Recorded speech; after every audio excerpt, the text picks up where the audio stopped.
안녕하세요. 대한민국이 세계 최고 군사강국이 되길 바라는 충성, 군사무기 전문 싱싱호돌이 채널입니다. 구독, 좋아요, 알림 설정 부탁드리겠습니다.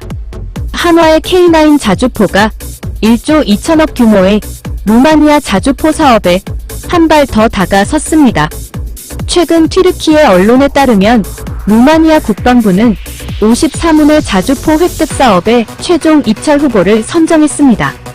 최종 후보 목록에는 한국 K9 자주포와 독일 PZ-2000, 튀르키예 피트리나2가 포함됐다고 발표했습니다. 자주포가 없는 루마니아는 우크라이나 전쟁 이후 자주포 구매 사업 입찰을 진행해왔습니다. 입찰자 선정 기준으로 기술 점수 70%와 가격 30%를 고려했다는 점입니다. K9 자주포는 발사 테스트에서 자주포의 장거리 포병 사격 정확도를 보여줘 좋은 평가를 받았습니다. 루마니아는 K9 자주포를 루마니아의 차세대 자주포로 유력하게 보고 있는 것으로 알려졌는데 이는 폴란드 영향이 큽니다. 폴란드가 K9 자주포를 대거 주문해 루마니아의 포병 시스템에 대한 적시 지원이 가능합니다.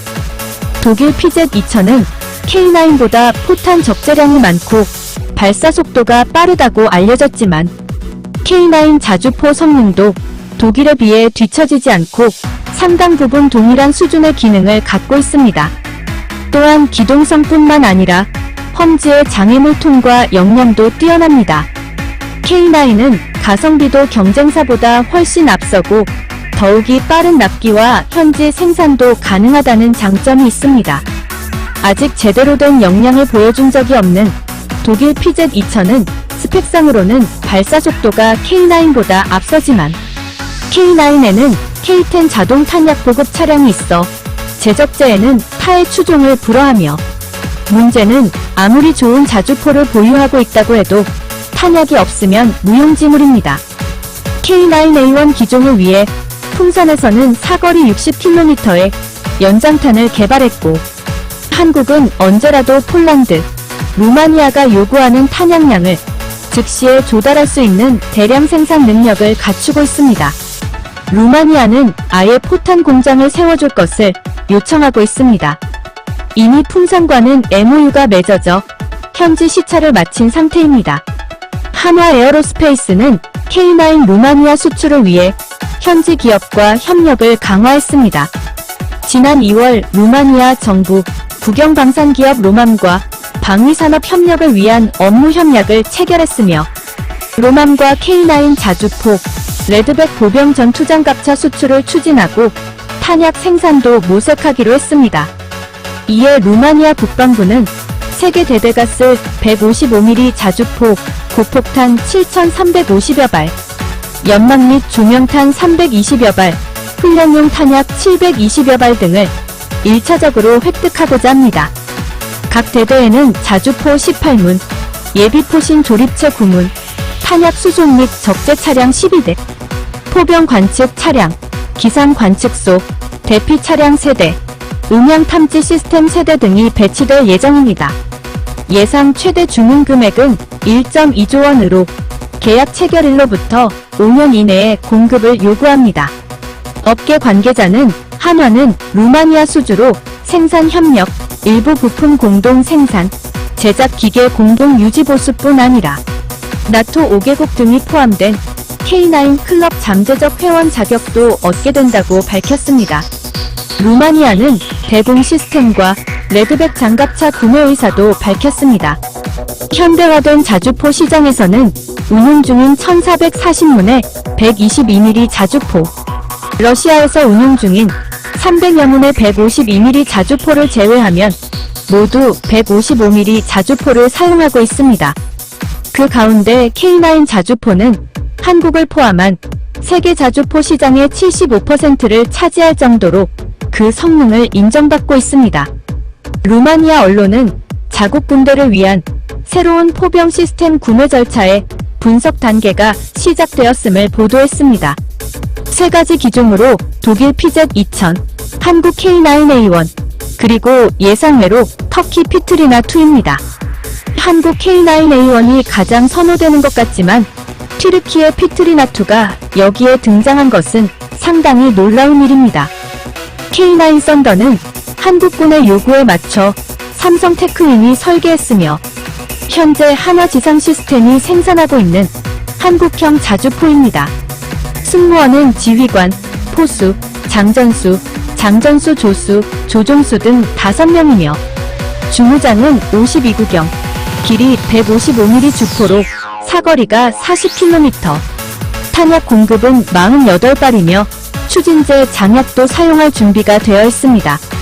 구동장치는 디젤 엔진으로 출력 1000마력, 무게 47톤, 최대 속도 67km, 주행 가능 거리는 480km입니다. K9A1형에서는 장전수를 줄여 승무원이 4명입니다. 프루트나2는 K9 자주포의 기술을 이전받아 튀르키예에서 생산한 자주포로 155mm 52구경장 포신을 장착, 포탄에 따라 최대 40km의 사거리를 보여줍니다. 프루트나는 현지 사격 통제 시스템 등이 적용됐지만 큰 틀에서 초기 모델은 한국에서 생산되는 등 일종의 파생형이라는 평가도 받고 있습니다. 차량에는 새로운 사격 통제 키트와 기계화 곡사포, 탄환 공급 시스템을 갖춘 포탑 시스템이 장착되어 있어 발사 후 15초 이내에 3발을 발사할 수 있습니다. 새로운 버전의 튀르키예 자주포에는 새로운 통신 시스템과 보조 동력 장치도 장착되어 있습니다. 또한 타워 전면 왼쪽에 열교환기를 갖춘 현대화된 난방 시스템으로 보완된 에어컨 시스템이 있어 프루트나2를 이전 버전과 쉽게 구별할 수 있습니다. 튀르키예는 알타이 전차처럼 프루트나도 순수 자국 기술로 만들었다고 선전하고 있지만 K9과 차이가 적고 초기 수량 일부는 국내에서 생산하였기에 파생형이라고 봐도 무방합니다. 설계에도 한국이 적극적으로 개입했다고 알려졌습니다.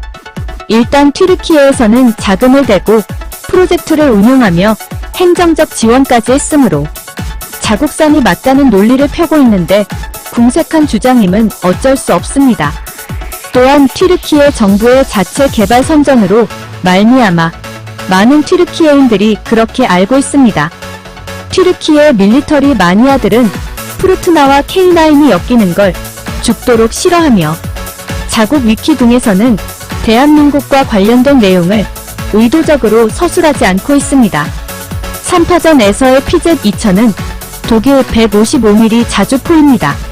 레오파드2 탱크의 구성품을 사용하므로 두 차량을 모두 사용하는 국가에서 운용하기가 더 쉽습니다. 사용된 탄약에 따라 사거리는 40km 이상이며 특수 유형의 탄약을 사용하여 50km 이상으로 향상될 수 있습니다. 차량 내부의 탄약고에는 포탄 60개와 추진제 장약 67개가 들어있으며 PZ-1000은 높은 발사 속도가 빠른 것이 특징입니다. 9초에 3발, 56초에 10발을 발사할 수 있다고 하며 현재 전 세계 여러 군데에서 사용되고 있습니다. 현지 언론에서는 한화에어로의 K9이 루마니아의 차세대 자주포로 유력하다는 분석이 지속적으로 나오고 있습니다. 유리한 고지를 선점했다는 설명입니다. 가성비 역시 K9이 PZ-1000을 앞선다는 평가입니다. PZ-1000은 현존하는 최고의 자주포로 잘 알려져 있지만 PZ-1000과 K9은 상당 부분 동일한 수준의 기능을 갖고 있습니다. 상대적으로 PZ-1000은 포탄 적재량이 많고 발사 속도가 빠르고 장애물 통과 역량도 뛰어납니다. 반면 K9은 기동성이 매우 우수합니다. 이 같은 차이를 감안해도 가격 차이가 거의 2배에 달한다는 것이 방산 전문가들의 설명입니다. 최근 자주포 수출 시장에서 K9이 시장 점유율 1위를 달리는 것이 최상위 자주포와도 어깨를 견주는 성능을 갖춘 것은 물론 압도적인 가격 경쟁력을 겸비했기 때문인 것으로 알려졌습니다.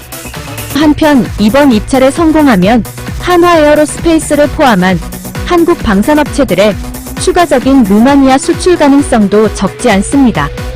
최근 루마니아는 군 현대화에 나서고 있습니다. 이번 세계 대대급 자주포 도입 이후에도 추가적인 자주포 도입과 장갑차, 항공기 등 다양한 현대화 장비 도입에 나설 예정으로 알려져 있습니다. 대한민국 K방산이 이번 2차 수주에 성공하여 제2의 폴란드를 만들기를 기원합니다. 시청해주셔서 감사합니다. 구독, 좋아요, 알림 설정 부탁드리겠습니다. 대한민국 파이팅!